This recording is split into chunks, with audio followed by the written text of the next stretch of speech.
Hello. Whoa. All right. May I make the gentle suggestion that people who are further towards the back might want to move down? There is space. Please, it's better for us. Just a note, you can do that. I hope you will. No pressure. A little pressure. Tiny bit. Thank you. But what happens if there's a fire? What about the children? There are exit signs up here, so... This aircraft is equipped with safety things. When the air pressure drops, you put on a mask. I don't know. I never pay attention. All right. Okay, so good afternoon and welcome. My name is Sam Meier. I am a freelance writer and researcher, and I am currently at work on a history of the underground comic Tits and Clits by Joyce Farmer and Lynn Shevely. Okay. And the women on stage next to me are some of the first women in the United States to write, draw, and publish their own comics. It gives me no small pleasure to introduce them now. First, we have Lee Mars. As the first woman of her generation to work for DC Comics and Marvel simultaneously, Lee Mars could have been a footnote in a Swedish graphics history book. But a cantankerous mouth and a sense of humor led her to the undergrounds, where she was one of the founding mommies of the Women's Comics Collective.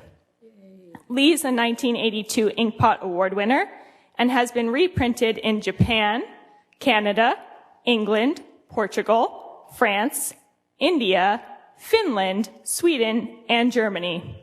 But did she see any royalties? No.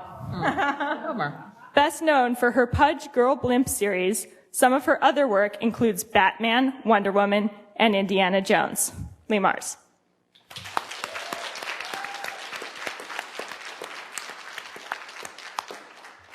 Next to Lee, we have Trina Robbins. Trina Robbins has been writing comics and books for over 30 years. 40 years. Wow, many years. She looks young. Another founding mommy of the Women's Comics Collective and one of America's earliest female underground cartoonists, she is known to be the premier historian of women's comics. Her most recent book is Pretty in Ink, North American Women Cartoonists, 1896 to 2013. Trina Robbins.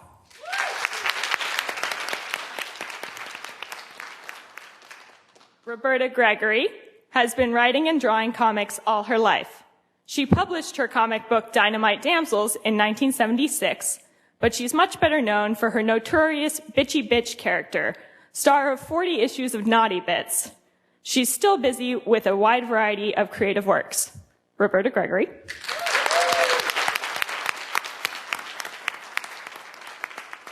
And finally, Mary Wings has been a professional queer all her professional life. She has written 3 queer comics, Come Out Comics, Dyke Shorts, and Are Your Highs Getting You Down, and 6 lesbian novels. She is currently at work on a new comic book. Mary Wings.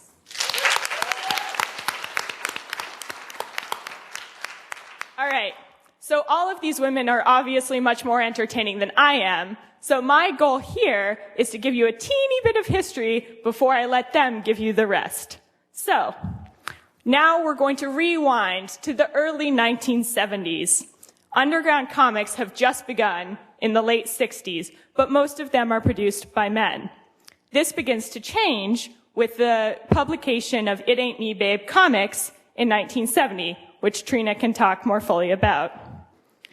Unlike their overground counterparts, underground cartoonists are free to deal explicitly with matters of sex and sexuality, and many do.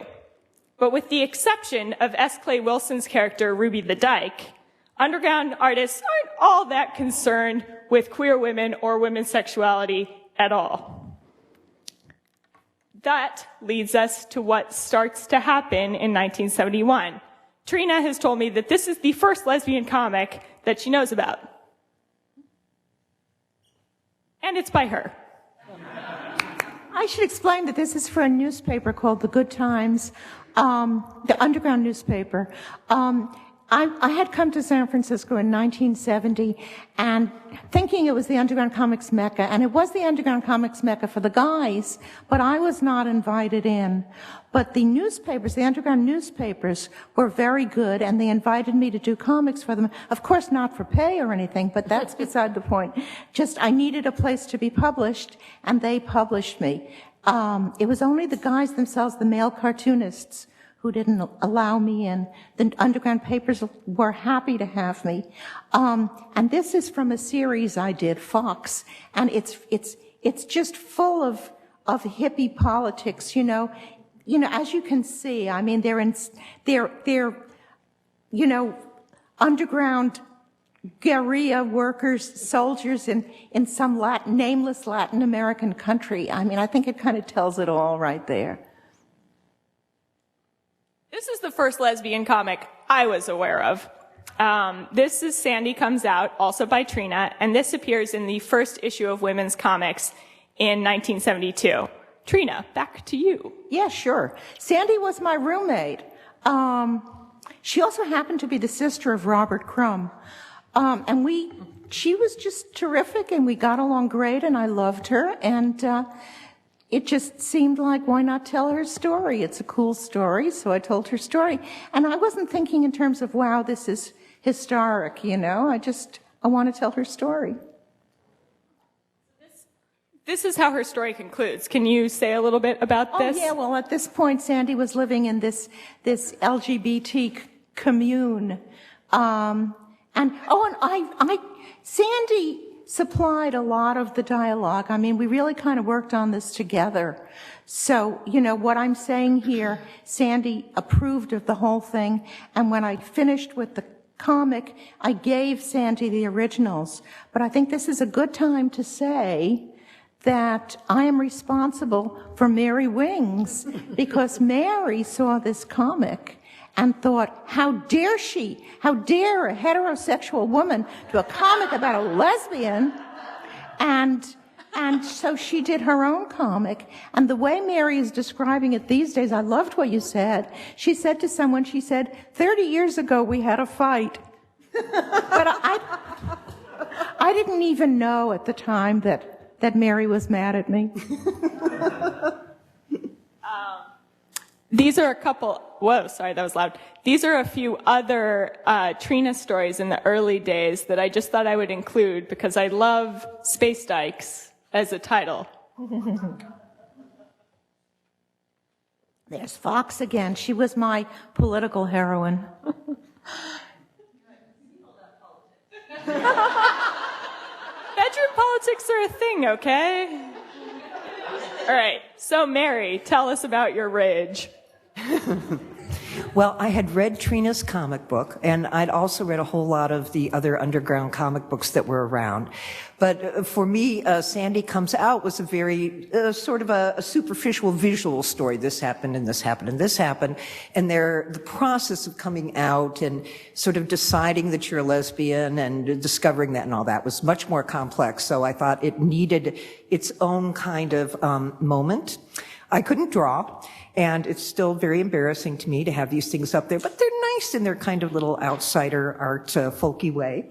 And, I just wanted to put a lot of real romance into it, and that there was theory behind it, and that there was feminism behind it, and I wanted all those elements to be in there, which I thought were missing. And then, of course, by the way, the minute I met Trina later, I thought she was the nicest person in the world, and I said, could you help me draw?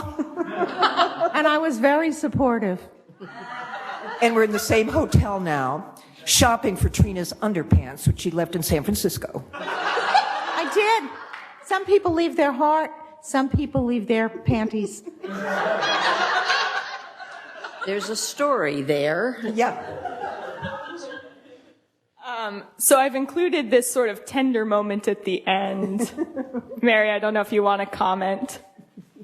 Yeah, I think also I saw this also in one of Howard's things. It's, they just have to give a lot of panels to those first moments, And it really is a big deal coming out, and I guess I wanted to say that I never heard the word lesbian till I was 19, if you can imagine that.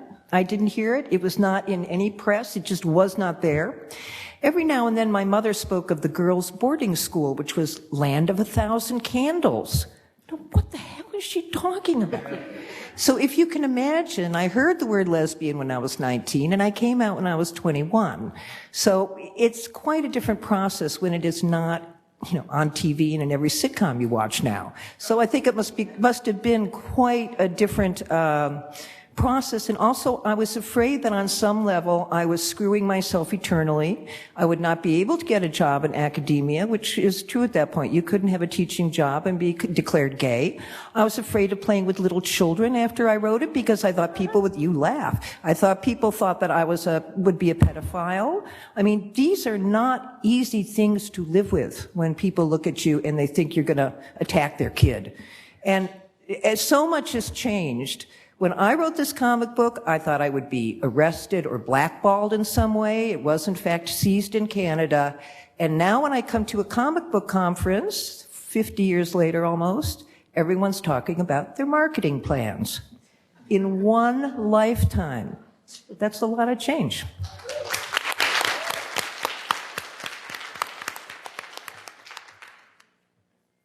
So, Roberta, at this time, what are you doing? What are we looking at here?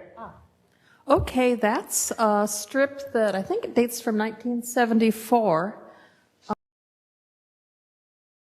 That ran in the Resource Center newspaper in college. I was in college, and it was very progressive, like a women's union, and I think they were starting a gay students' union, and there was this, phrase that feminists have no sense of humor, and I had a great sense of humor, so I called my strip Feminist Funnies. And it was basically, what is this? This is, just kind of dealing with politics. And that's my Frida Phelps character. She'd turn into the star of my Dynamite Damsels comic book and come out of the closet and did Dynamite Damsels. Okay, and this was the story I did for Women's Comics number 4. I'd seen there were a bunch of head shop neighborhood, because that's pretty before women's book got comic books, and I decided to see underground comics. I saw, I think the first couple of issues of Women's Comics, and I think the first Tits and Clits comics from Joyce and Lynn, and I was just, because I had grown up reading comics. My dad had written comics for Disney, but women just didn't do comics. I mean, I'd done all kinds of comics, like when I was in high school, sort of trying to learn how to draw stories, but they all sort of had queer characters, and of course nobody would ever want to read them because they were horrible, But then when I went to college, it's wow, and Trina has a story about a lesbian, so I thought, well, my girlfriend at the time, she subscribed to Modern Romance. She was stoned when a newspaper seller or a magazine seller came around and had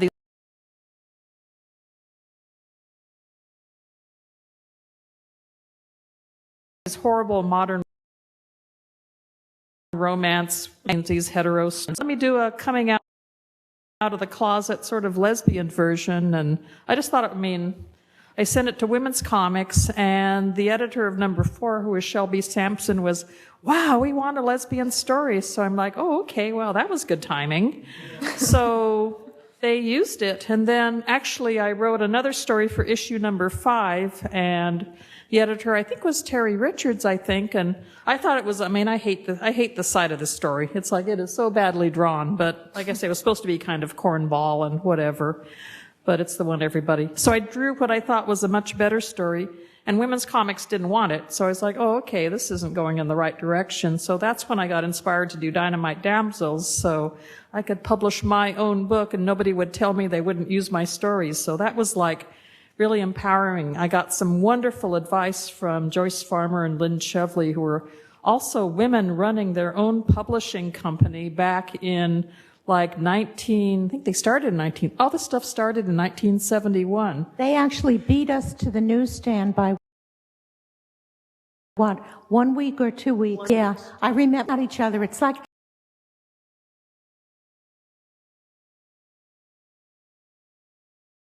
always we say what was in the that at the same time we decided to put together an all-woman comic book. And I remember a women's comics meeting in which somebody brought the first copy of Tits and Flits and said, look what they're doing in Southern California. And we didn't even know about each other. Yeah, that's why I'm so thrilled that Samantha is writing it. I mean, to me, Joyce and Lynn have gotten such sort of short shrift over the years, and I am so thrilled that Samantha is, writing about them. To back up a little bit, Lee and Trina, can you talk some about women's comics and how it functioned and what it was to those who might not have seen it? Real fast, and that was that we had women's comics. We were just like 2 issues in or something, and someone had called us heterosexist because we didn't have any lesbians. But we didn't have any lesbians because no lesbians had sent us any work. And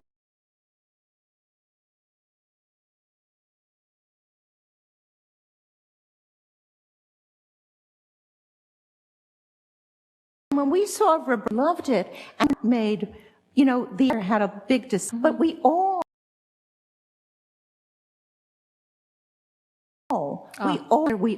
look really were a collective. Cool. Women's Comics was born of Ron Turner. He was the one who put the word out that we should get together because sex sells. That was his editorial policy. Sex sells. So he figured sex, which in Turner's mind equals underground comics. So if women were creating this, it would sell even more. But as usual, once the women got together, we did our own thing. So we met monthly and in people's living rooms. And I remember the most productive editorial meetings were when the enhanced brownies got passed out. That made everything easier, more efficient, more effective, great ideas. But we already had plenty of things that we were disgruntled about, and that gave birth to the collective. We wanted everything to be by just about consensus. And we already knew how much incredible responsibility and how time-consuming it would be to be an editor. So it wasn't like a post anybody wanted. So we rotated the editorship among the membership. And we also didn't like, although we were all in San Francisco, we didn't think the book should come out with just work from San Francisco women. So after the first issue, actually, we had work from people, and we had an appeal at the beginning of each comic for people to send us work. And we got work from France, from England, from Canada, as well as the United States. And it's the longest running, I think it's one of the longest running 20 years. underground titles. Yeah. The longest running comic anthology from 1972 to 1992.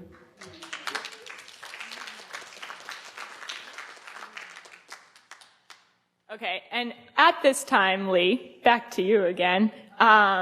Both you and Trina are starting to do your own books, right? This year, 1973, is when Mary is working on Come Out Comics, and you're doing the first issue of Pudge Girl Blimp. Do you want to describe Pudge Girl Blimp really quick and what the plot line was? She's a teenage runaway who wants to get laid. That was pretty much it.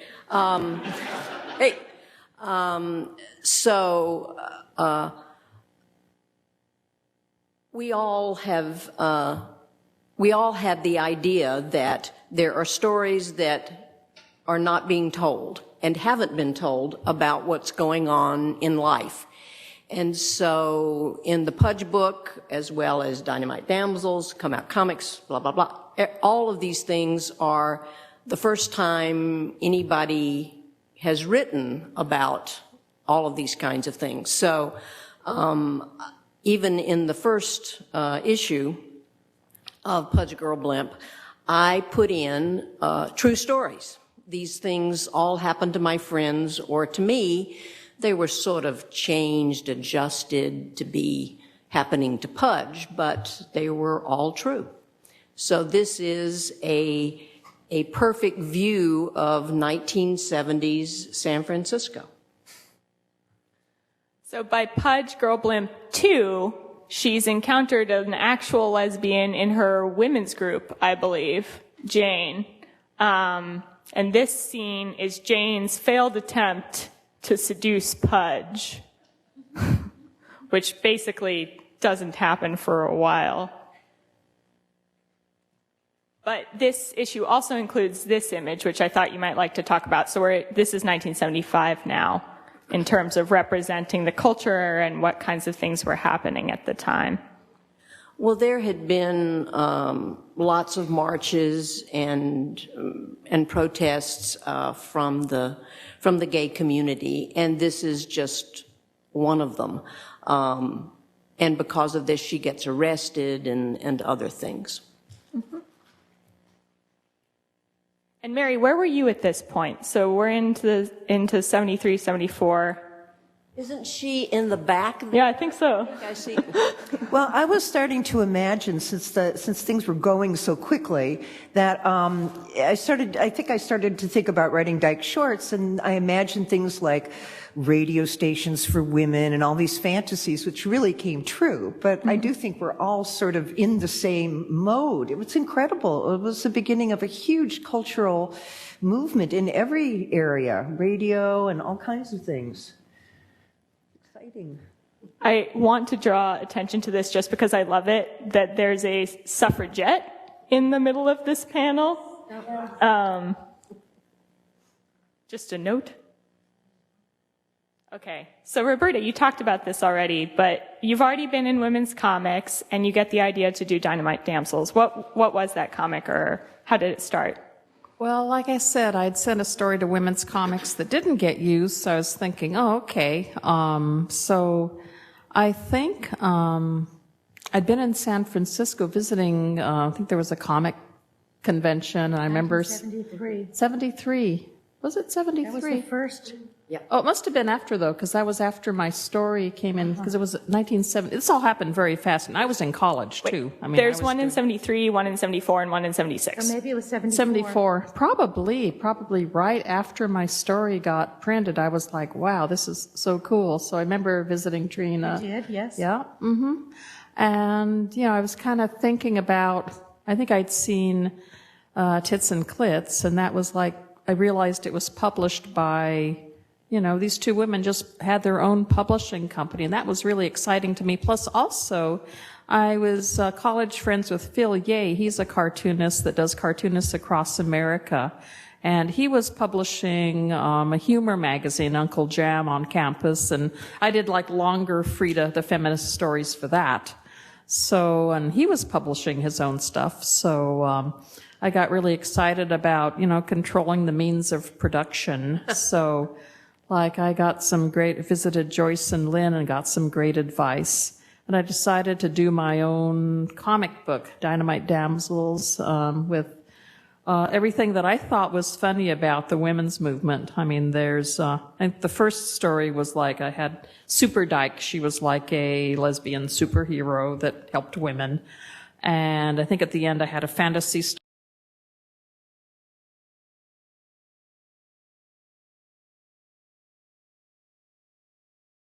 about this women's trash it, What you were saying about the means of producing, how hard it was to get this published. I mean, it would be more likely to be lit on. There was no outlet for this. I mean, you literally had to do it yourself. And I self-published, I think. Yeah. But of course, Ron Turner thought it was going to be about sex, right? Right. No, you know what? I would like to take exception to that. Okay. Ron, we haven't talked about It Ain't Me, Babe. Along with that, with the Good Times Underground newspaper, I was also in 1970 working on the first underground feminist newspaper in America. It was called It Ain't Me, Babe. Yep. I did comics for them. I did covers for them.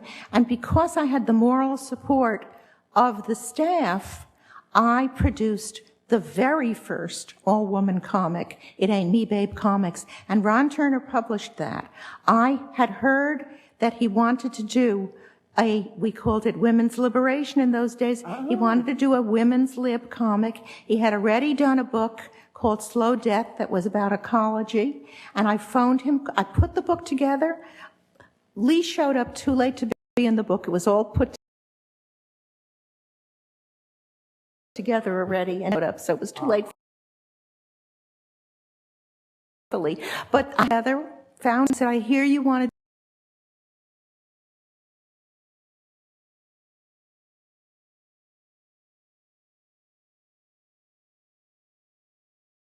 do a woman's liberation. I have one same book and say is sex, Okay, Ron's name is clean now. And it sold very well. It sold very well. That was 1970. And 2 years later, it had sold well enough that he wanted to do another. And that became women's comics. Yep. But that's still an alternative means of production. Oh, yeah, of course. Yeah, everything was so underground. And It Ain't Me, Babe, as well. I mean, those things were burbling they were burbling up off the streets, really.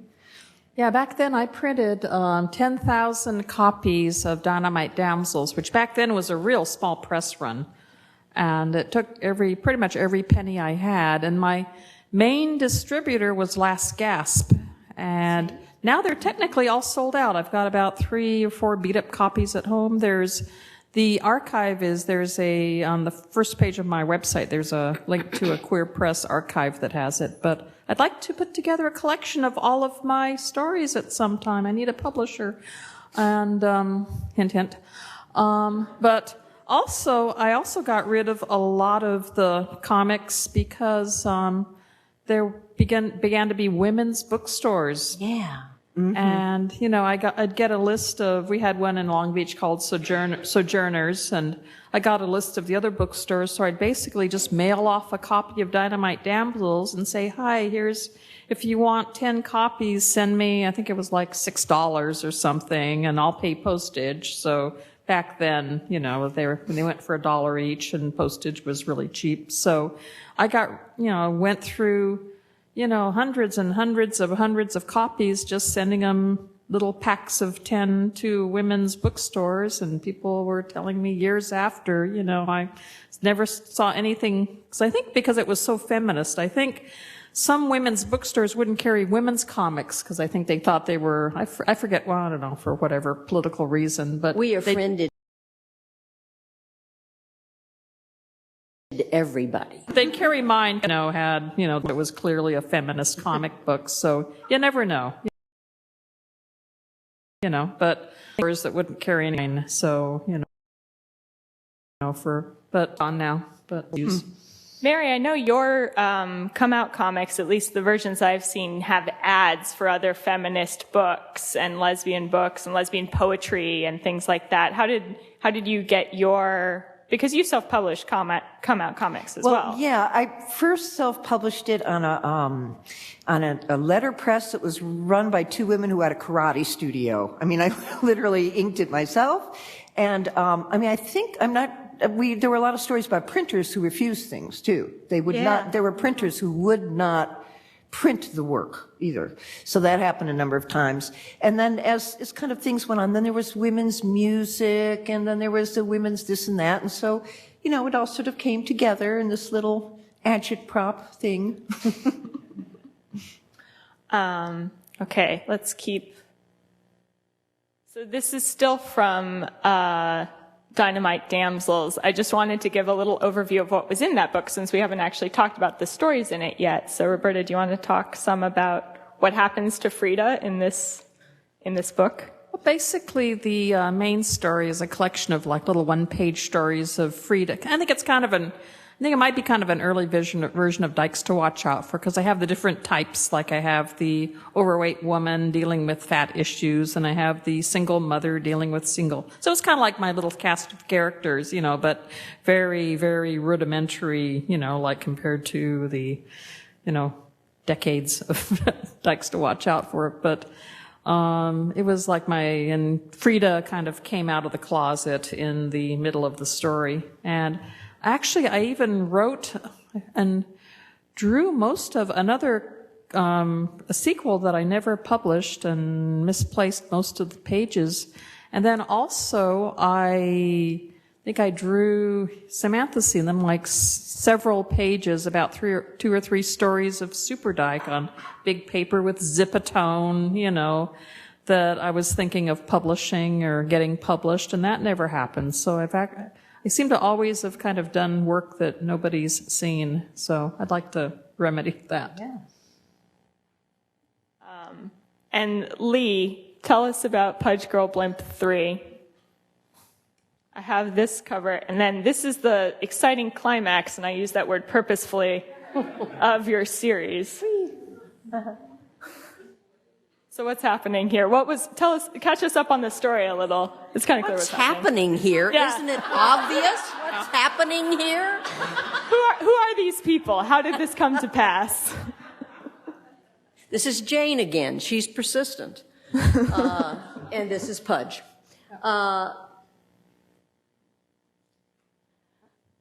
I have no idea, actually, whether Pudge is gay or bisexual or heterosexual.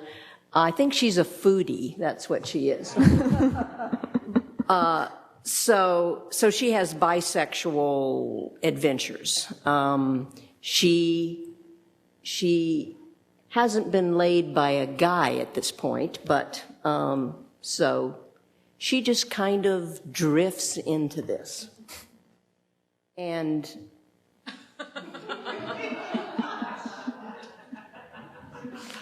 she picks it up pretty easily, it's amazing. I think this represents her, not really what you were just talking about. Right. Just not quite sure. The cat. I will note that her first sexual experience with a man is far less satisfying.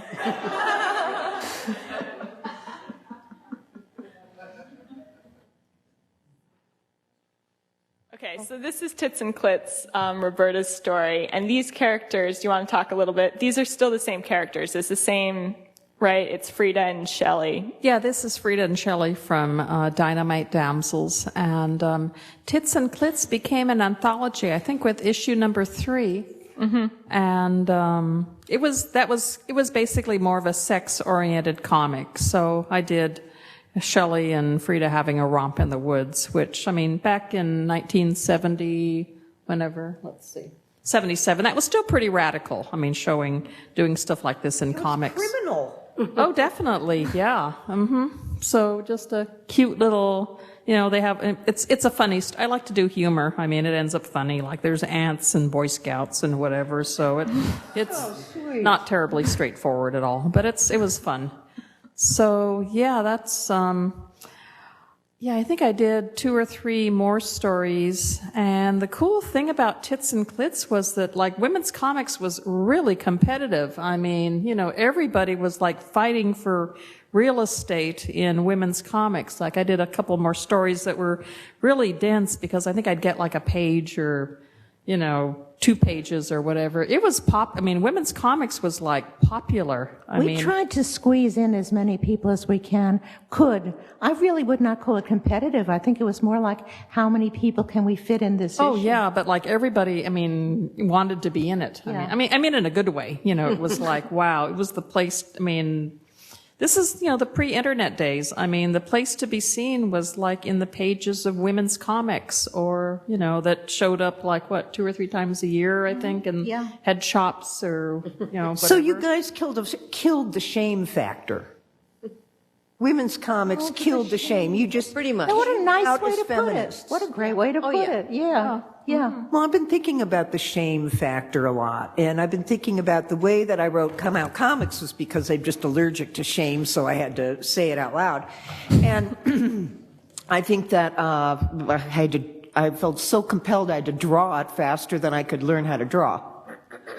But I think that that edge is still there, and that's one of the things I always like to say. Where is the edge now? Where is the shame now? And when are we going to start talking about it? And I think a lot of that edge is certainly there in transgender, intersex. There's a whole lot of stories that need to be talked about. And I also want to make a little collection, and I've talked to a few people here who may qualify, called Old. Because I think that's also something to talk about. It's not just an ageist culture. I'm in that. Yes, oh yes, we've been making plans. Incontinentia 3. Oh yes, there's some exciting moments to be had. Yeah. So these were the cutting edge issues in 1978. This is Dyke Shorts, which you mentioned a little bit before, Mary. Go ahead. Well, Henrietta's Hot Tubs, actually, that was a failed project of Susie Orman. Yes, the Susie Orman, when she was an out lesbian, and I knew her, and maybe someone else. She asked everybody to invest in her hot tub business, which she had borrowed on another property that was still in escrow. She's a fucking closet case ripoff artist from the very beginning, but there she is. In any event, she wanted to start the first women's hot tub, the Susie Orman crash card. But anyway, she was there, and she was doing that, and there was the women's bookstore had opened. It felt like there was this huge blossoming out of nowhere. It was great. Oh, yeah. And this is the first time I'd heard about, it seemed very radical to me at the time, and I heard about women having children together. Didn't quite get why, but they were doing it. So there was the turkey baster. And indeed, there was a woman who talked about having a child, and I got her story, and it just so happened that they inseminated her on the Bay Bridge, which seemed really important at that time. Now it's so normal. I mean, there's whole clean industry and everything else. But at that time, it was still fun. Okay? Not an easy time. This is the time who were revolutionary. In Chicago, I knew go out and build bombs. I never knew those people. Radicalization, I think that with It Ain't Me, Babe, and all those things, those were considered hugely radical, and there were huge forces against them as well. And apparently not Ron Turner. Excuse me, Ron. I see him all the time at garage sales. I don't want that to get back to him, so. I want to return, I'm going to put a verbal pin in the sense of urgency and radicalism, and get to the sort of conclusion, which Howard Cruz, who is somewhere here, will appreciate, which is Gay Comics, #1 in 1980, which features 3 of the 4 of you lovely people. And Trina, I know you were in later issues. Later issues, yes. Yeah. And I have included this editorial, not only because I think it's interesting on its own, but also because I would like you to note that it advertises for Roberta Gregory and for Mary Wings. Cool. So I have a couple images of your stories in Gay Comics, but I don't know if you want to talk about Gay Comics and what it meant at the time. Well, I think we all started our own businesses, and Allison was saying too, she was selling little things out of her mouse pads and things out of her house. There was a way in which we were all do-it-yourselfers, and we helped each other.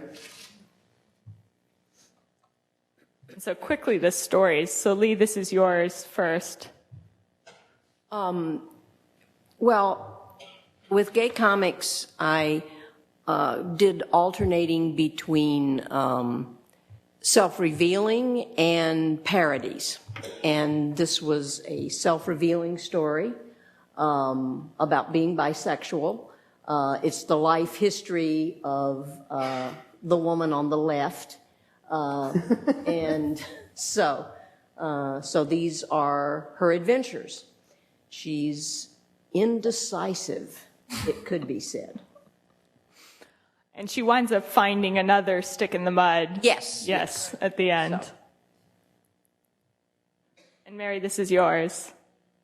Yeah, I kept finding out about all these stories, and then I found out about someone who was, shocked that her mother was a lesbian, a theme which has been repeated most recently, I believe. But the whole idea of finding out that your parents was gay was also very self-revealing, I think. I remember looking at this one and suddenly going, wow, Mary has learned how to draw.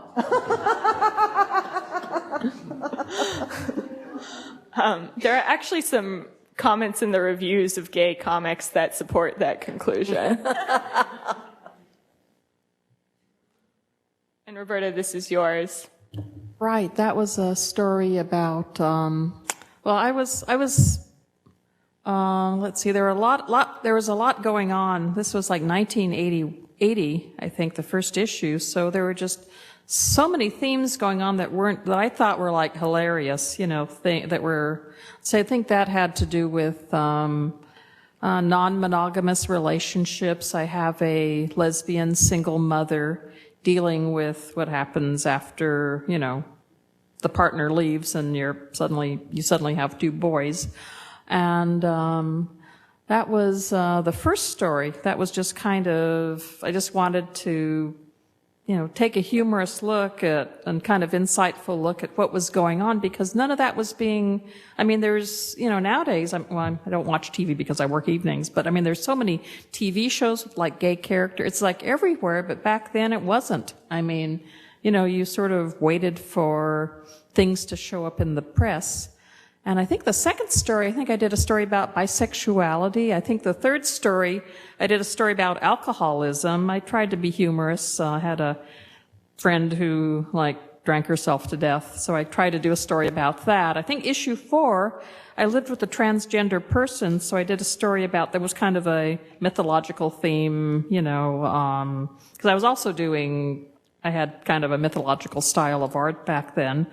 And that was like 1983. You didn't see comics about transgender themes back in 1983, but, it's stuff I thought was cool and interesting and fun to draw and interesting to kind of, let me do a story about this and kind of see how it was interesting to see how meticulously everybody plans things. So I just kind of start scribbling a script and just start drawing and see where it goes. I just, plunge in. So sometimes I don't know how a story's going to end when I start it. But it's just lots of fun. It's just things that my whole theme in doing comics and fiction and writing is things I want to read that nobody else is doing. And it's certainly not a way to make money. Because not that many people, if it was popular, people would, but I'm just thrilled to be able to have done it and have a place to have people read it. Oh, that's the back cover. Yeah, and this is the back cover of Gay Comics #1, also by you. And I clipped "Here's to a Gay New Decade" because looking at this, I can see that there's, this generation, which you all belong to, of work before gay comics and before there start being more gay papers and lesbian papers and other outlets where you're kind of in the underground and struggling. Not struggling, but having to work to find places to do this work or having to create your own places to do this work. So what I wanted to do is start a more general discussion, and then we can have audience participation for the last part of it. And I wanted to start that by reading a segment from a review from Gay Comics #1 in the Comics Journal, where Bill Sherman writes, "Homosexuality has long been a subject in the underground, of course, but in the early years, its presence was used more as a shock metaphor than as a way of life lived by real men and women. It wasn't until women cartoonists started appearing in the underground, intent on depicting as many aspects, of women's experience as they could, that homosexuality became more than a cartoonist device. It was a part of women's lives, and if you were a member of the counterculture, you had a better chance of running into more open manifestations of it. So the breakthrough really wasn't that surprising." What do you think? Yep, that's right. Yes, I agree. Give us something a little more controversial, Sam, that we might disagree with. More controversial? All right, I can do that. Something that I noticed and that I know all of you have encountered, is a lot of argument over whether or not a certain portrayal of a woman or a queer woman is A, feminist, or B, heterosexist. What do you think? How do you tell? Well, I was a lesbian Stalinist. I know all about it. You could not write a graduate school paper because that was working for the man, because the university was a man, so you weren't allowed to go to any university. I remember that. You were supposed to screw all the time. That was the most revolutionary act there was. It was exhausting. There was huge judgmentalness over everything. But, I also keep going back to another odd historical thing, which is Richard Nixon and the Black Panthers in Chicago, because these were really huge historical events that were happening. And the culture was very, very conservative. And the culture in general was trying to keep a lid on everything. So in a way, we had to reject absolutely everything. And that's, I think, where political correctness came from. We live in an extremely different world now. And this world is so different than it was in 1970. It's hard to imagine. I don't know if anyone remembers the SLA. Ms. Moon was a lesbian. There were a lot of people questioning a lot of things in some very basic ways. We almost lost our government. Richard Nixon was, nearly impeached. If who knows what might have happened. These were times of great uncertainty and upheaval. I think what happened to the Black Panthers in Chicago has stayed in everybody's mind. I lived in Chicago. So it came out of a lot of this feeling that everything has to be turned on its head. You have to question everything. Then, of course, you have to be suspicious of everybody who wasn't thinking the right way. And, it served its purpose in those times, I think. I think we're in a much better place now. On a more personal level, because you were talking about depictions of women, I used to get a lot of flack from feminists because I drew beautiful women, and they thought it was sexist to draw beautiful women. Well, I happen to think women are beautiful. I remember, and in those days, aside from the comics we drew, we were all looking for work as artists. And one woman came to me. She wanted to do this simple comic for kids, where the main character who tells the story is a woman, and, just a strong feminist woman. So I drew this, I put her in overalls, the whole thing, She rejected it because she said I had drawn her in a very sexist way because I had given her eyelashes. So. What about the levitating boobs? Levitating boobs. The boobs that always go up. Did I? We were against that. Do you think I did that? That was not okay. The boobs are supposed to sag, or they're supposed to be little. Mary, do you think I did levitating boobs? Is that what you're saying? Well, I sort of think the shadow. Are we going to fight again? The shadow. Looking at your early work, Trina.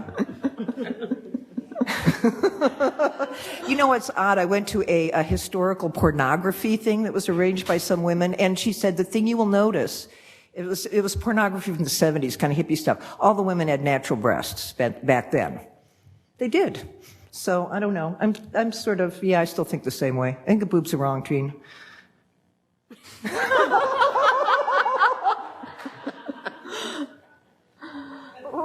They were hard times. We're rooming together in the same hotel. We're roommates today, and tomorrow, and the next day. Okay, just one more story. Again, here I was all alone with my daughter trying to, earn some kind of pathetic excuse of a living as an artist. And most of the time I just did this. I didn't even get paid. I was so happy to be published. There was this woman's newsletter, this feminist newsletter. I'm talking about 1970, okay? Feminist newsletter. And the woman, one of the women who published it got in touch with me. I think it was probably mimeographed. How did we publish things and reproduce them? She just wanted me to draw a set of spot illustrations. Then she liked the way I drew women. She said, draw a bunch of superheroines. And I said, you're going to get flack for this. She said, I don't care. I really like the way you draw. So I drew these superheroines, running and jumping, but they're wearing, superheroine outfits. Well, she got the flack. They're all saying, why are you publishing these Playboy pinups? So, yeah. And, Lee, I haven't found too much about Pudge that people react poorly to, but did they react poorly to anything, or were you okay? Were you exempt from the possibly heterosexist, possibly anti-feminist categories? I got threatening letters from New York City. There were 3 groups of radical women who objected to Pudge being fat. What? They thought that drawing fat women was reprehensible. So I got a couple of letters from LA, and one of the 2 groups, these were always groups that sent me letters. So I thought that was good. There was a community of women who were getting together and sending me threatening letters. So that was kind of a, yin-yang thing. That's good. They're getting organized, but but one of the LA groups threatened my life. I thought that was pretty dramatic. Wow. They said I could never set foot in Los Angeles. And then they would do things to parts of my anatomy. Wow. I saved that letter for years, but I don't know what's happened to it now. Women's Comics got hate mail, and I saved it. And it's being reproduced. I have to tell you that Fantagraphics is coming out with a collected women's comics facsimile edition so that they look exactly like the comic book in a boxed set of 2 books. And the hate mail is published because I saved mine. And the hate mail was a riot because it had lots of drawings of labyrinths, and they accused us of being FBI, and they called us crew-cut sheepricks. Never forgotten that. Wow. Crew-cut sheepricks. Wow. So you'll all get the chance to read that. I think the only hate mail I ever got for Dynamite Damsels was somebody had ripped out one of the pages where I think I show Frida being, she's in the relationship with Sheila or Shelley, but she also is interested in Doris. And they're kind of saying, well, it's kind of giving the non-monogamy thing. And it had been ripped out and scribbled, this is crap with, and the woman said, I'm a dyke and I object to what you're saying here. So felt bad. I think she must have lost somebody to somebody who gave her the same line about, oh, well, we can love more than one person and, kind of having your cake and eating it too. But that's kind of how people thought back then. I mean, now it's seen as like using people. But back then, people were, well, things were different back then. I mean, those of you who were around will remember it, and those of you who weren't probably don't know what we're talking about, but it was. I had no trouble. The times. I made sure that my book was only bought by lesbians. It was very clear on the cover. Only lesbians were allowed to read it. I wasn't interested in anyone's opinion, anyone else's opinion, or what they would make of it. However, they were confiscated in the border of Canada. Did you ever have censorship problems or? Years later, not that many years later, 1977, Dennis Kitchen contacted me and said, would you edit an all-woman comic anthology for Kitchen Sink? That was his publisher. We were already doing women's comics. So I said, okay, Dennis, how about women's erotic fantasies? And we published 2 issues. I edited them of a book called Wet Satin. I love the title. We had a lot of fun drawing our erotic fantasies, but their printer in the Midwest refused to print it. He said it was pornography. So we took it to Ron Turner, who had it printed in San Francisco, where they will print anything. Yeah. Then, who knows now? The pornography issue actually makes me want to return to what, Mary, you were discussing earlier and what several of you have brought up about the sense of urgency, the sense that when you were doing this work, it was really radical. No one had seen anything like this, and some of these things you couldn't put in print. Words or images or things like that. I'm hoping you can elaborate. I have one. For us youngins, tell us more. I read you had this question that you sent out to us, and I do remember a way in which I sort of censored myself. I didn't want to put down men because that wasn't a reason to be a lesbian. However, having been bored to death by straight men my whole life, I had a kind of a "We Want You," like Uncle Sam, and underneath I had a woman being screwed by a man saying, "Feel like he's just jacking off in your cunt? Become a lesbian and have some contact." I took it out. You didn't publish it? No, because I felt like it was not being lesbianic enough, Also, we were being, you just hate men, so we had to keep away from that too. There's a lot of things to be careful about. Boob lifter.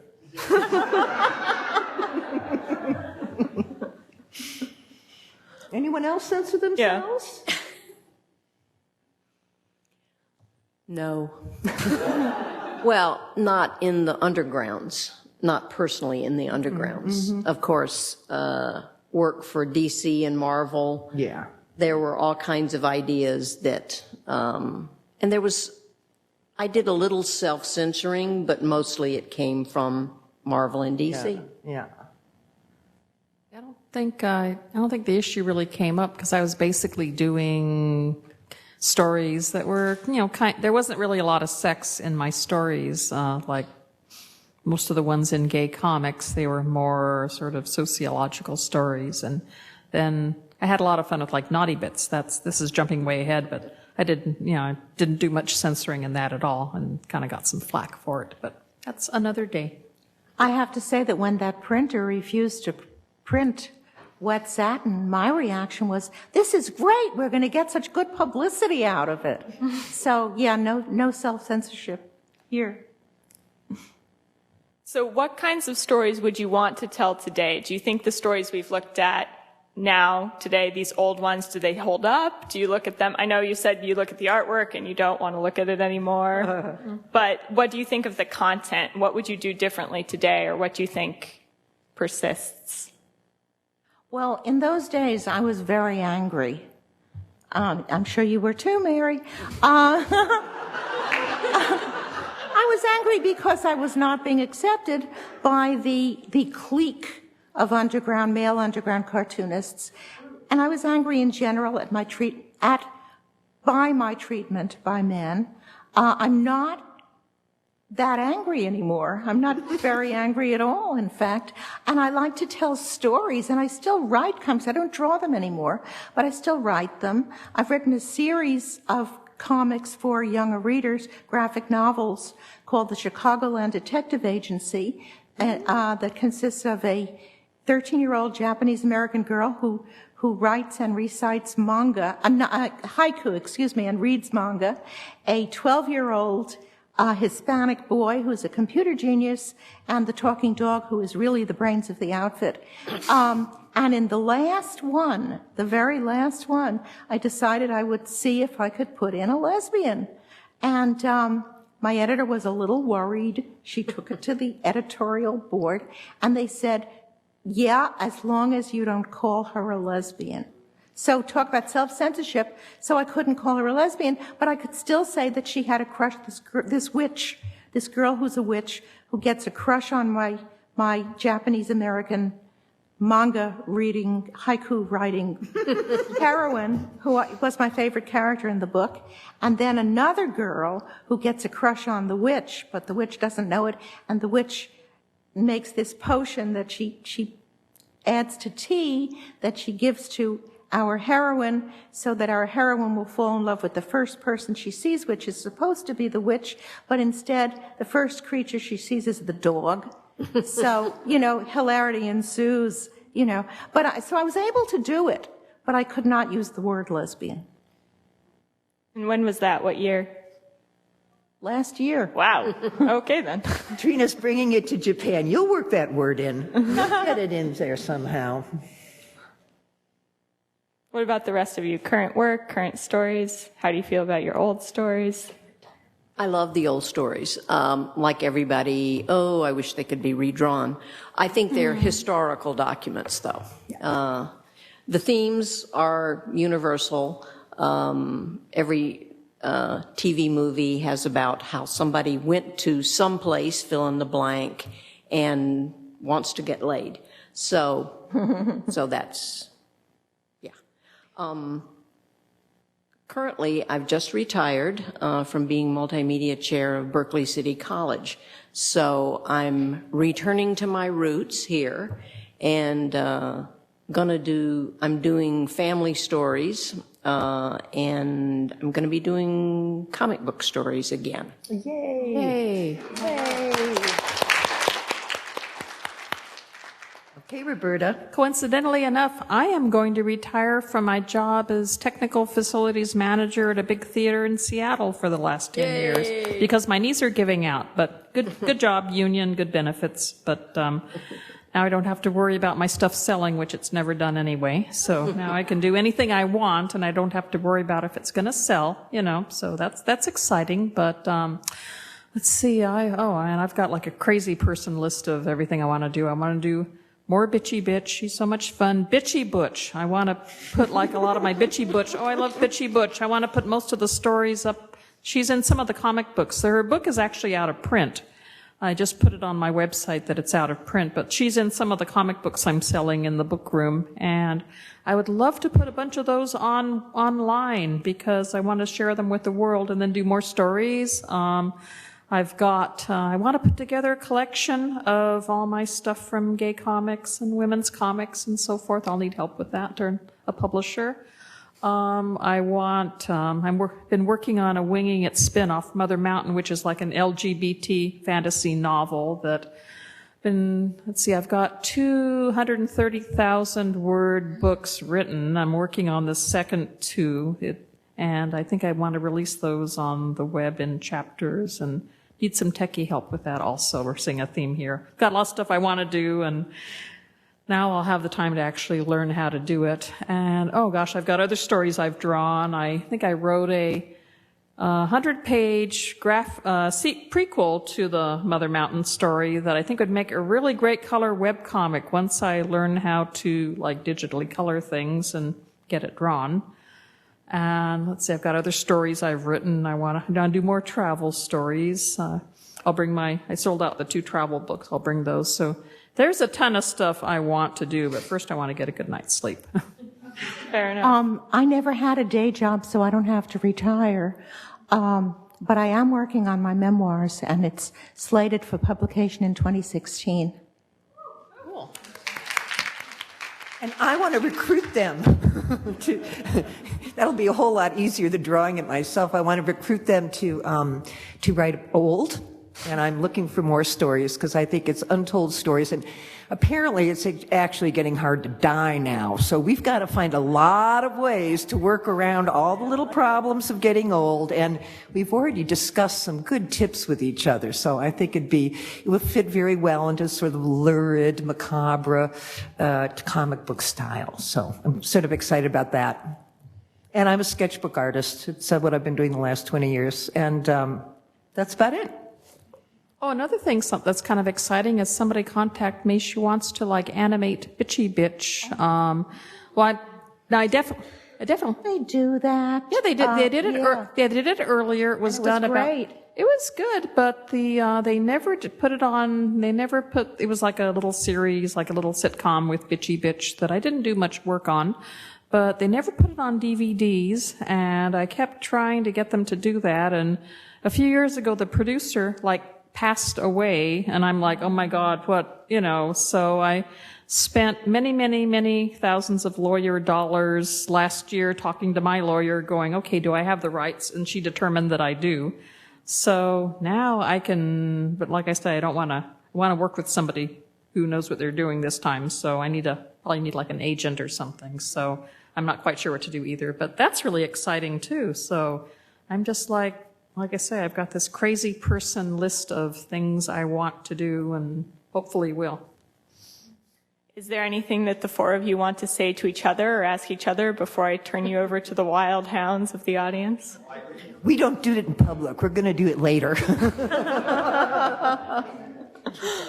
All right, wild hounds of the audience, have at. Any questions? Oh, come on. There's something you want to I know. can't see anyone either. The lights are in our eyes. I'm on gang. it, don't worry. There's Go. a hand back there. Yes, go. So for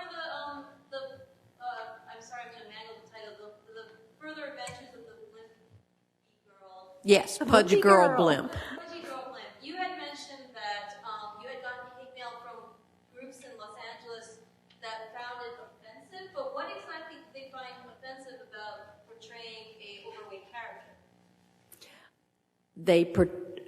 She was portrayed as fat. That was the only offensive thing. By the time I came along, it was important to show women were fat. The lesbian scholars thought it was very important to show all body types. But did they explain like it was offensive because because overweight people don't exist, or because it was not sexist but weightist, I guess? Or I guess weightist would be what it was. thank you. There's a hand over there. I think that complaints about various types of depictions of women are based on people's personal prejudices. For instance, Trina got criticized for making her women too beautiful. Lee got criticized for making Pudge too fat. My own personal impression is that they all reflect the entire variety of women to be found in the world, and they're all valid. But from my own personal experience as a cartoonist, I've still found that no matter what you do, somebody out there will. Oh, yeah. Yeah, Of course. I think you can't do it right. That's the ultimate conclusion. It's very hard. The complaints directed to your work have to do with women who just have specific issues and they don't see the bigger picture. Well, the problem is, I think that once you're starting to deal in representation of a whole entire group, it can't be appropriate enough. It can't be, if it's too individualistic, it doesn't work. So, and it's also just really hard in these narrative forms with the choices of things that, so I was writing detective novels and I had a transgendered character who was revealed to be the murderer, which was of course really great because, you know, you couldn't figure it out with their history. And it was not a happy experience for people. You know, in those kinds of narrative situations, you kind of can't do it right in a way. And I think that's one reason why I shied away from doing more lesbian comics. And I thought Allison did a great job in doing it. And I just felt unable to weigh all those kinds of potential judgments in a way. I think it did sort of really stop me from depictions, just physical depictions of things. I'm just, If you got complaints about the types of women you portray, did that affect your portrayals of characters in the future, or did that make you sort of like dig in your heels and say, I am going to do this because it's real? I think I shied away from it. I think I definitely felt like I did the come out comics and I was a little too afraid to go too much farther.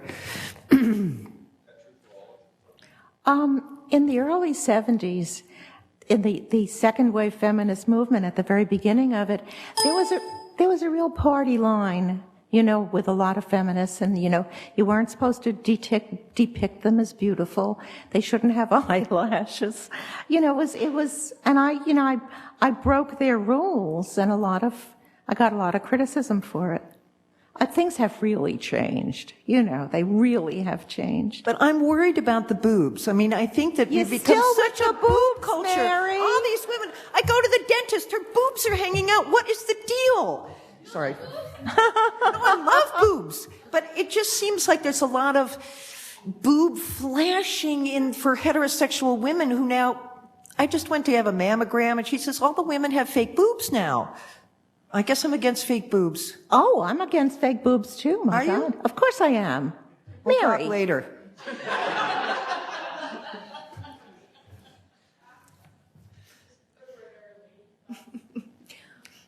I'm just kind of wondering, like back then, if there was just so little being done that people would read. Now there's such a variety of images out. I don't know how anybody can, you exhaust yourself being offended by things. So I think it's just reflects the idea that there was so little, available back then that we were doing that, somebody was going to get riled up from it. Yeah. Actually, it still happens. My latest book is a history of women cartoonists starting in 1896. It's out. I mean, it's been out since 2013. It's called Pretty in Ink. And the way I got that title was I belonged to a Yahoo Group's email list called Writer Girls with a lot of R's. And I just didn't have a title. So I asked the women on the group, can you come up with a title for me? And, they tossed out various titles which didn't work. And the woman who came up with it, Karen Leshin, who was one of the women's comics women, she came up with Pretty in Ink. And I thought that was brilliant. And I still think it's brilliant. But one woman without much of a sense of humor, emailed me privately and said, don't use that title. That's terrible. As though you're saying that they're all pretty, and this is sexist and yada, yada, So it still happens. It still happens. There's a hand over there. Yeah, Lee, did you want to say Oh, something before I get to it, or are you That's good? okay. Okay, go. Okay, I think a couple of you alluded to this during the talk, but I'm interested in hearing about when you encounter younger female comic creators or younger queer female comic creators or cartoonists, if you notice that there are things that they take for granted or parts of their history, things that you all did that younger women and younger female cartoonists. I've heard people speak about, we all came of age in this very tumultuous time. And I think I heard lately that people say that it's not really so great historically for yourself to be born in a hugely tumultuous time. People are saying this about the Arab Spring, if you remember all those great study groups and this feeling, because it swept you away. I mean, I was out protesting a lot. So, you're just swept away by the times, but great things come out of it as well. Well, I had an experience. I was last year, I think it was when I was visiting Samantha and Lynn Chevley. She was beginning to interview her for her book. And I was just so thrilled because, Lynn Chevley, these are the people that inspired me to publish my own books. And it was in November, I went to Short Run, which is this really, really cool. It's like a small press comic and zine show that's in Seattle that started by these 3 women, and it's really turning into a thing. It's expanding every year. And I was on a panel, and I was just so thrilled. I said, I just had lunch with Lynn Chevley, and I got nothing but blank stares. And I'm going, oh my God, nobody knows who, and she's in a nursing home, rapidly losing memory. I mean, she recognizes me when I come to visit, but she doesn't always recognize I'm going, and I think she's written 2 autobiographies that are probably never going to get written. She's had a fascinating life, and I was just dismayed. It's like I got nothing but blank stares from all the young people, because it was mostly young people that are doing their own zines, and, it was just heartbreaking. Well, I think the collected Tits and Clits needs to be published. If women's comics is published, and it will be, of course, later this year, not 2016, that the next one to come out has to be the collected Tits and Clits. I'm working on it. I have some plans. Good. So, this always happens. Other than because of the History Channel, World War II, which we will never get away from, people forget. So we went through all kinds of struggles, and this is for the feminist movement as well, but young people don't have the same problems now. Right. Because we were successful. Yeah. And I think there is enough things that are vitally important that young people have to concentrate on. So I'm not angry about how we've all been forgotten. But we haven't. I haven't finished yet. Okay.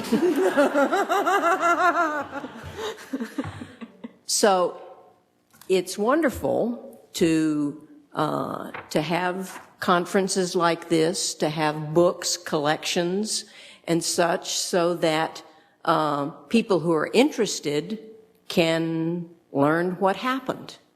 But I think it's more important for young people to concentrate on corporations, running the government, et cetera, et cetera, et cetera. All the things that are problems and joys that are going on now. Yeah, it's a different world. It's a much more complicated world. I mean, there's just so much going on. But remember that no matter how far we have come, there are still people who would like to take us back, back to the Dark Ages. You know, we should never let down our guard. We should never say, oh, isn't that nice? Now we have gay marriage. You know, now we have abortion. There are people who want to take that away. Yeah. So never stop telling the stories. You are as essential now as we were then, because we didn't know we were essential. We just did it because we had to do it. Hi, I'm wondering, you came in your time that you were creating these comics. It was in the face of a lot of oppression and like a place of struggle about certain issues. And I'm wondering if, as progress was made on those issues, it became harder and harder to write and create the comics that you were making, or if you shifted the way that you created comics. Did you hear that? Well, I think the question is what are we creating now as opposed to then a little bit? Yeah, I'm just wondering about at the time when it shifted, was there a time when you said the things that I was struggling with have gotten better, and now I'm going to create something different? Yes, I think so. Oh, yeah. I think all of us are artists who create, and we're living in the now, so. It was very clear to me that my words and narrative were far outrunning my drawing abilities. So, and I'm a big lover of language. So, as a cute project for my girlfriend, I wanted to write her a mystery story to read on the plane. It was nothing, I just thought there was no good entertainment for long airplane rides. There were no movies in the airplanes, so I was stuck reading a lot of really crappy male mystery novels, and I wanted women to go out and have that adventure, so I just wrote it for my girlfriend. And of course, I happened to be working in a feminist institute, and then there was a publishing conference, and one thing led to another, but I did not plan on being published. And one thing is, I've never written anything with the thought of being published. I wrote it because I felt like it had to be there. I wrote it for a friend. I did it as a hobby. I mean, these are much more professional women next to me, I think. But I think you just keep doing the work, and you do it in the now place that you're in. And there's a lot of good things about now. But it did lead me to write longer narratives, and I really liked entertaining us. You know, our world, describing our world. One thing that the straight community always wants to do is they want a gay person with no community, right? So they are very afraid of our community. It's really essential to write about the community because they like an individual gay person they can accept. The rest of us scare them altogether. So let's make sure that we really stay together and support each other in doing this work and wherever it needs to go. Eddie, you had a question? Yeah, all of your anecdotes about people who were offended by your work, and I assume by your intentions, were women. So how did the good old boys of the underground comics world take your... Oh, well, the guys, I mean, they're like beneath contempt. I mean, how women felt about my work was something that She's really... gotten so much more mellow over the years. Well, and are we talking about gay men or are we talking about straight men? No, she's talking about straight guys. You know, the comics clique, the underground comics clique, the guys. I mean, how women felt about it was something that, that concerned me. I knew the guys were not going to like it. I mean, I had such a reputation. You have no idea. It got back to me, that the guys would say, here comes Trina, hide the knives. You know, they were so, you cannot imagine how threatened these guys were. It was ridiculous. Yeah. You know, I did this, and it was a funny comic, and it did wind up, it was like I did it in 1971, where these women, they've taken this guy because he made his girlfriend do all the housework and cook for him and everything. So they've got him cornered, and they've stripped him, and he's just wearing a frilly apron, and they're forcing him to make a tuna fish sandwich, right? You know, that's it. And then when the sandwich is done, they walk out, and he goes, I'm so humiliated. And then a friend of his shows up as the women are walking out and says, oh, tuna fish, my favorite, and takes a bite of it. And at the bottom I wrote something like, one man's humiliation is another man's tuna fish sandwich. And it was a satire. It was a satire. And I sent it to Jay Lynch for Bijou Comics, and he rejected it. He said, I don't want this feminist stuff. You know, he didn't call it feminist, he called it women's lib, because that's what it was. That was your first mistake. We didn't want to educate men. We didn't care what they thought. Straight men, they can go off and figure it out for themselves. Goodbye. Yeah, I didn't get as much flack until later on when I did, like, naughty bits. I just remember, like, I did the story Crazy Bitches, which is kind of like that, only it was a little more extreme. And I became the woman who draws men getting their dicks bitten off, like, for a few years, even though I was doing much more than that. But it was also like a satire. It was like, well, why can Crumb do this? Like I say, I'm jumping ahead. There you go. That's very good. Why could Crumb do that, but we couldn't? I said, well, if there's violence against men done in a cutesy cartoony, it was totally not drawn like anything I was drawing at the time. It was really kind of screwball, you know, and people took it seriously. I got lots of flack for that. And I remember, like, the promo guy at Fantagraphics he kind of took me aside and said, like, yeah, you know, Roberta, this women's lib stuff kind of turns men off. This is like the 90s, and I'm thinking... The 90s, wow. I know, At least my story was the 70s. And, yeah, like I say, I'm jumping ahead, but this is why I just know I'm never going to sell, but I guess that's why we needed our own publishing companies. Exactly. And I include queer ones in that. Still, yeah. So that's why I might still be publishing a lot of my own work, but... yeah, I didn't get as much. I got some flack from the guys back in the 70s. I remember some comics writer really was offended at Dynamite Downblows and was like, well, you know, you want men to buy your books, but you put them down. I'm going, where did I put men, you know? I think a lot of people make this jump, like, just because you have powerful women, then you hate men, or you want men to look stupid, or I don't know how people like Those guys were so threatened, Roberta. I remember sitting next to you at a convention, and you were selling, I think, some of your graphic novels, the one about the angel, and maybe Dynamite Damsels, and this guy comes over, and he was so obnoxious. I don't know if you remember, because you're too nice, but I ordered him out. I said, get away from us. Just get away, leave our table. That's why you fight for your rights. You don't ask for them. Right. Were there any guys in the Underground's clique, straight cartoonists in the Underground clique, who were receptive to your work, or were they sort of a unified block? I got, Gilbert Shelton was very supportive. I think because he was mated to Laura Fountain, who was an ardent feminist, and actually Crumb at one party complimented us on persisting. He was never supportive to me. And as for Gilbert, I happen to like Gilbert, and I think that his comics are hilarious.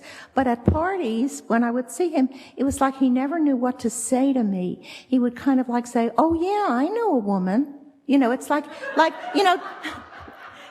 to imagine, straight white guys in maybe the 60s, and there's a black person at the party, and they'd say, oh yeah, I have a friend who's black. I mean, that was kind of what how he would act towards me. I think I made him very uncomfortable. Let's not talk about them anymore.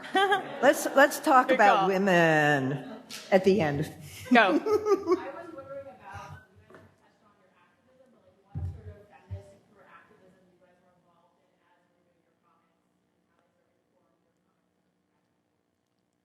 Well, I worked at a women's clinic, and I saw a lot of cervixes.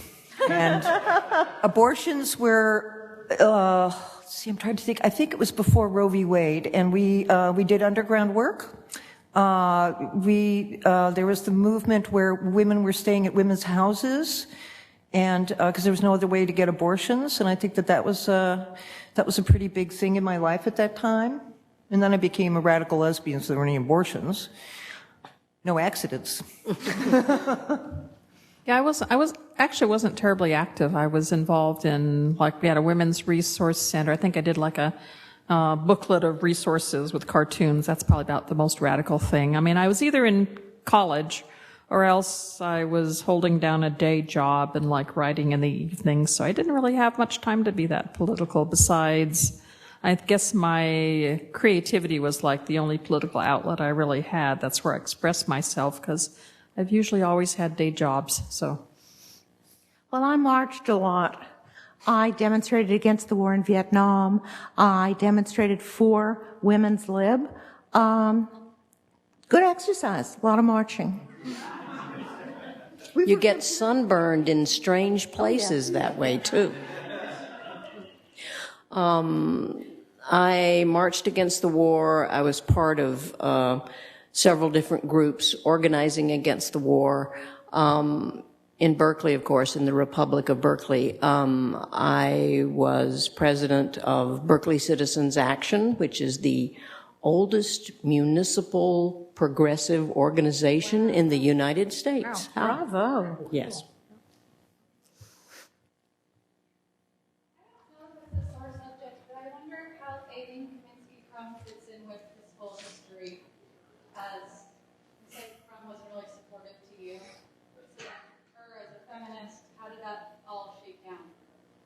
Well, I invited her into women's comics to the first meeting and was always very supportive of her work, but she has not been very supportive of me. I published her, and as an editor of various other books besides women's comics. I didn't have to invite her into these books, but I did because I thought it was the right thing to do. That's all. When we first started women's comics, Robert Crumb wasn't connected with Aileen. He was with his previous wife. So she was just Aileen Kominsky to us. She was a member of the group, really active and vocal in the group. She did good work. Yeah, I really liked her stuff, and Diane Newman as well, just because it was so, outsider folk arty, and it was so macabre. It was just fabulously hideous all the time, and I thought they were really brave in doing that.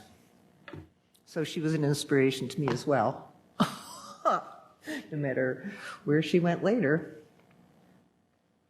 I didn't know her. I'm Southern California. whole different people.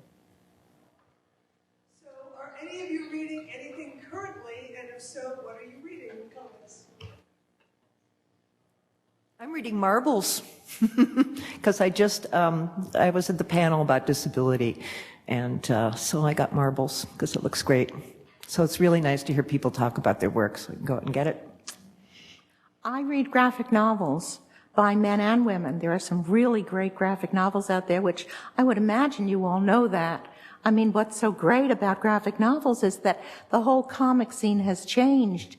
From the 70s through the 90s through even the early 21st century, if you wanted to do comics and get paid, not undergrounds, it was the only thing you could do was superheroes, was big bulky guys punching each other out and women with giant boobs. Speaking of boobs, Mary. But since graphic novels, you can actually do comics about other subjects, about, a vast array of subjects, and get published and actually get paid. And I love graphic novels, and I read lots of them. I haven't read a lot of graphic novels recently. I'm actually reading more like prose fiction and prose right now, but I've got a big stack. I just got a biography of Vincent van Gogh that an acquaintance of mine in Holland did. So I'm looking forward to reading that one, but I haven't had a lot of time to read, but I will because I'm retiring. I read current graphic novels. There are a lot of them. Does anyone have a last question? Or would you four like to share some pithy wisdom? Pithy? I think you can do pithy, perhaps even glib. It's not appropriate. The times are so different now. Look, we're here. Yeah. Just the fact that we're here, just the fact that a university would sponsor this, we can't quite believe it, right? We're pinching ourselves, going, We are pioneers. I'd like to recommend a film that's been playing all over the place. It's called She's Beautiful When She's Angry. And it's about second wave feminism. It's a history of second wave feminism. I'm very happy to say that I have a tiny little part in it talking about It Ain't Me, Babe. It's really a good film. Well, in current affairs, I think a hippie phrase is still apt. Make love, not war. Yes, yes, yes. All right. Well, thank you so much for being here.